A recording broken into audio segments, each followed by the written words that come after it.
అప్పుడు కృష్ణనాథ్ గారు అన్నాడు ఒక రోజున, మురళీమోహన్ వీడు మంచి విలన్ అవుతాడయ్యా మన తెలుగు ఇండస్ట్రీలో, బాగున్నాడు అన్నాడు.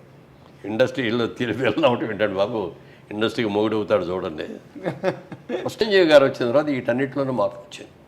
అందుకని నేను అంటాను, చిరంజీవి ఇండస్ట్రీకి రాకముందు, చిరంజీవి ఇండస్ట్రీకి వచ్చిన తర్వాత, క్రీస్తు పూర్వం క్రీస్తు శకం లాగా అవును, అదొక చిరంజీవి శకం అనమాట.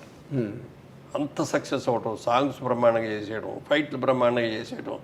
ఆ తర్వాత కృష్ణ గారు మేమందరం ఇట్లా ఫైట్లు చేస్తుంటే ఎవరికి నచ్చేయి కదా. అవునండి, అవన్నీ ఏంటో తేలిపోయాయి. చిరంజీవి గారు వచ్చి ఫైట్లు చేసిన తర్వాత ఇంకెవరు డూప్ అంటే కూడా ఒప్పుకునేవాడు కదండి. నువ్వే నేను చేస్తానంటే నాకు డూప్ అక్కర్లేదు అనుకున్నట్టుగానే సినిమా బాపు గారు కూడా చూసి, ఆ షూటింగ్ జరిగే రోజుల్లోనే చిరంజీవి చేసేస్తా అంటే ఆ జనం మధ్యలో ఆ డ్యాన్సులు అవన్నీ సెకండ్ టేక్ అనేది కూడా అవసరం ఉండేది కాదు. చేస్తాడు ఆయన కూడా, చాలా బ్రహ్మాండంగా ఉన్నాడు, చాలా బాగా చేస్తున్నాడు, పెద్ద హీరో అవుతాడని ఆయన. జయకృష్ణే అసలు తీసుకొచ్చింది. ఫిల్మ్ ఇన్స్టిట్యూట్లో చేసిన వాళ్ళలో బాగున్నాడు ఈ కుర్రాడని చెప్పి జయకృష్ణ తీసుకొచ్చి పెట్టాడు. అవునా? అప్పుడు క్రాంతి కుమార్ కూడా చూసి క్రాంతి కుమార్ ప్రాణం ఖరీదులో పెట్టాడు. సో అట్లా ఇక సక్సెస్ వచ్చేసి అవునండి దుమ్ము దులిపేశాడు ఆయన ఒక